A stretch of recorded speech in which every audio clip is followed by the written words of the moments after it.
Hi there, welcome back to the channel. Okay, I have another video that I recorded. I'm just going to clear through the energy here as you guys all come on.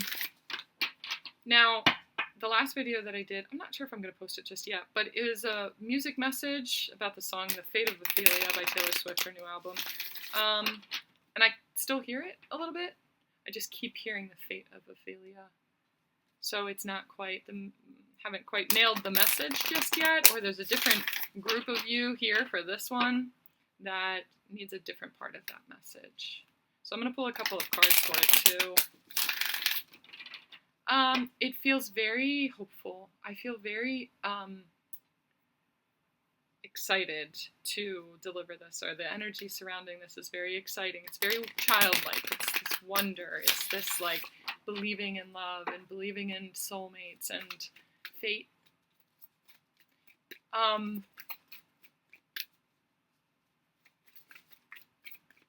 There is this I don't know, desire to believe whatever you want to believe.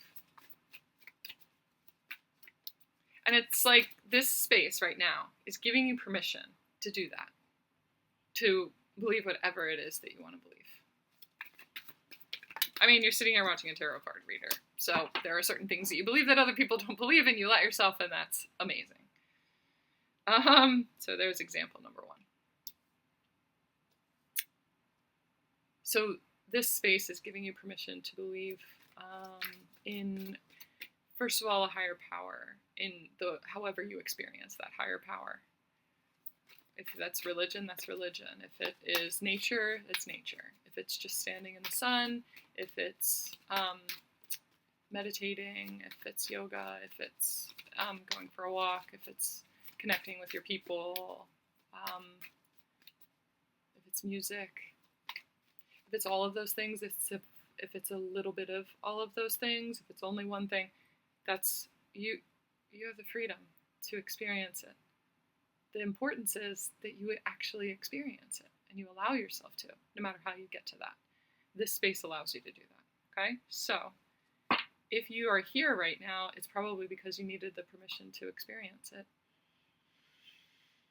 in whatever big or little tiny ways that you experience it on a daily basis. But I think part of your, I'm just hearing like assignment, is to notice the ways that you experience your connection with a higher power every single day, even if it's in little ways. Every time I go for a walk, not every single time, but a lot of times, I find a feather. And sometimes it's literally sitting right there on my path as I'm walking. And it's like this inside joke. It is like God coming through nature and putting this present and his presence right there in front of me. And my little inner child picks it up and she's like, ooh, a treat. And I have a vase with a bouquet of all of these feathers that I have found. And it's huge. And it fills me each time. It's just like this jolt of excitement, like, ooh, look what I just found. Oh, thank you. This connection. Made very tangible. So that I can like hold it in my hand and have it be real. Because I've decided that that's how the proof shows up to me. That little thing, even that brief moment, is very powerful, and it's important to recognize that there was that moment. Now, if you pay attention, there were a lot of other little moments too that I just maybe didn't notice or didn't appreciate or didn't have gratitude or didn't take the extra second to appreciate throughout the day. That, you know, it's like you're being asked right now to do that. Pay attention to all those little moments because they add up. And the more you do that, the more that you tune into that higher power and kind of channel that higher power and consciously bring that to your reality and your presence right now, like consciously doing that.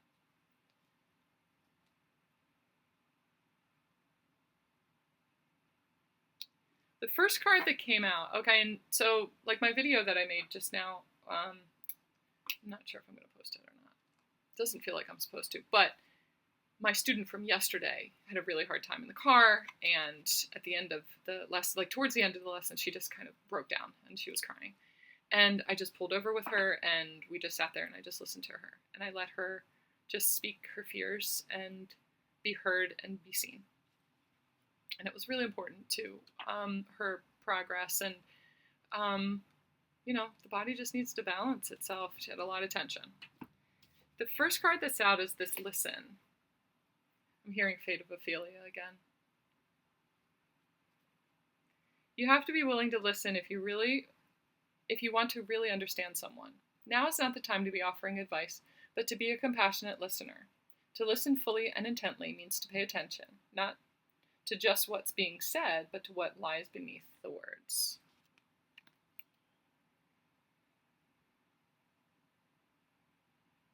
And it feels to me like what she was saying was, people aren't listening to me. Nobody is listening to me. I feel like I don't have a choice. That's why here, the energy that's present, that I'm feeling, that I'm listening to, is this feeling of not having a choice. And I'm going to tell you right now, here you have a choice. You get to choose what you want to believe.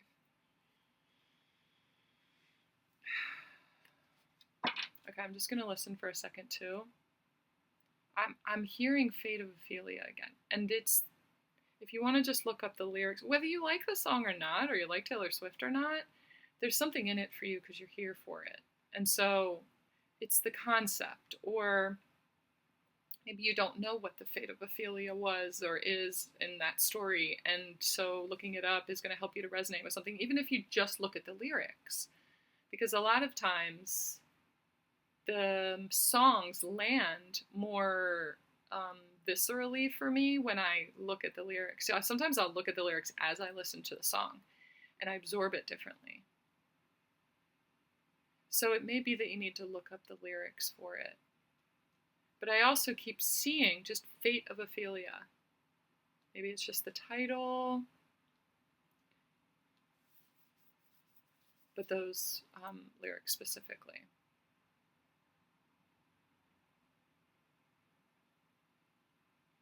Yeah, because the other ones I can hear other parts of the song too, but I don't specifically hear the words. The only words that I'm actually hearing are the Fate of Ophelia.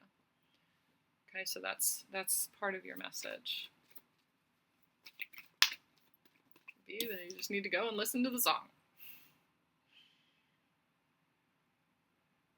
And the theme and the vibe, or the belief, the relief underneath of the lyrics. And she talks about being in a tower too, and almost being saved from the tower. Like this belief in fairy tales. Is it a fairy tale though? Or can it be real if you believe it hard enough? Listen to yourself and this inner voice and like, what do you actually believe when it comes to love? And I do feel like this is a love reading. Love for yourself, love for other people, romantic love. I used to shy away from love readings. I was just a little bit cynical. I was a little bit resentful. So part of me that didn't want to believe in love. Especially romantic love. Like, I believe in love. But it's like I didn't want to let myself feel it. And I'm hearing Ophelia again. Ophelia. The fate of feeling too much. So that was Ophelia's fate, was that she felt love so deeply and was so obsessed with love and became so just like, I don't know if there's another word besides obsessed with love, and wanted to believe it so deeply and just like immersed herself so fully in it that she ended up going mad. She ended up drowning.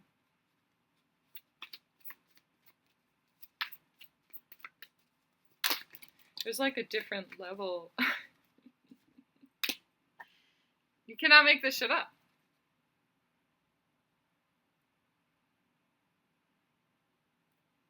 The force that works through your soul, determining what's possible or impossible, the difference between success over failure, and above all, who you are, is the power of your belief. And, I mean, that's part of the message, is like you get to choose what you believe, though. You get to choose what's right for you and what feels right, no matter what anybody else says or what you've learned. What feels right in your soul. And allowing that to be. Listening to that radiating from your soul, from your heart. There is this frequency that's being radiated right now.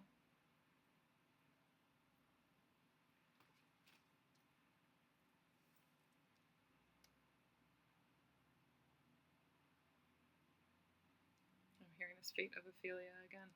So there is this knowing that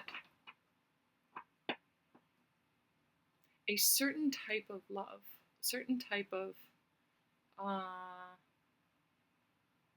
connection exists for you.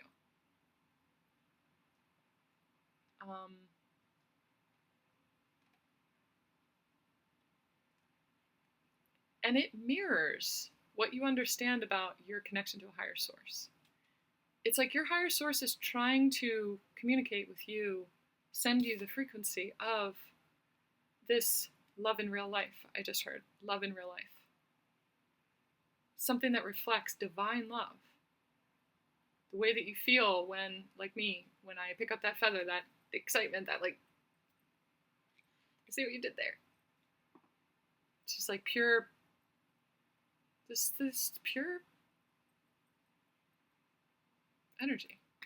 It's not good, it's not bad, it's exciting, but it's real. That's what it is. It's real. That it exists in real life. And I feel like it shows up in form too. It shows up in a partner. If that's what you are wanting in your life, if deep down believe that that's what you want, if you let yourself, there's this message coming through from a higher source, like it exists. It exists. They're there. They are there. They're waiting for you. They're wishing for you the same way. They're dying to believe in you the same way. And they're just waiting for that moment where you decide, I believe in that too. I feel like there's a little bit of shame around believing in true love or twin flames or soulmates or whatever it is that you call it. Maybe that's the label, the title, the fate of Ophelia. Oh, that's why I keep seeing the title. It's like there's something about the title of love or soulmate or twin flame or whatever it is that has the stigma around it, or doesn't allow you to fully immerse yourself. Call it whatever you want. Call it something else. Let's call it something else. That's why I keep saying higher power instead of God or source or spirit or whatever it is. It is a higher power defined however anybody else defines it. It is open for defining it however you do. Higher power encompasses all of those things. So there's something about the title of a partnership that throws you off a little bit. And so you're being asked to like remove all titles from it. Like, how does it feel if you just say it's your person?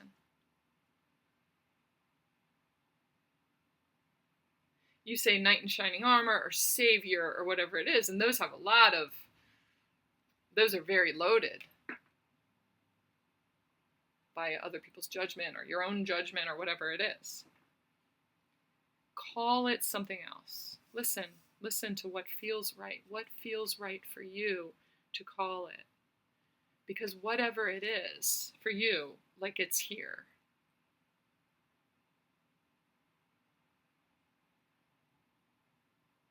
Some people call it life partner,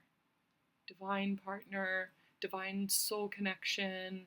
It's called many things. They're all talking about the same thing. Find the words. Just ask.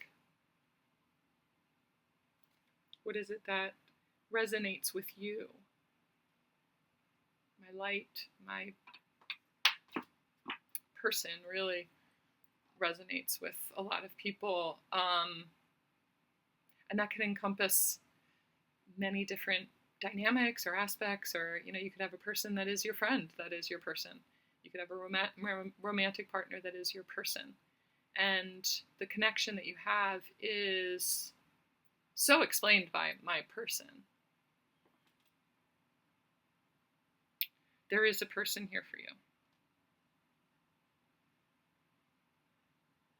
So you have to listen to your heart, what is being transmitted to you right now. There's something being transmitted to you. And so start with the Fate of Ophelia, look up the lyrics. Something about the Tower.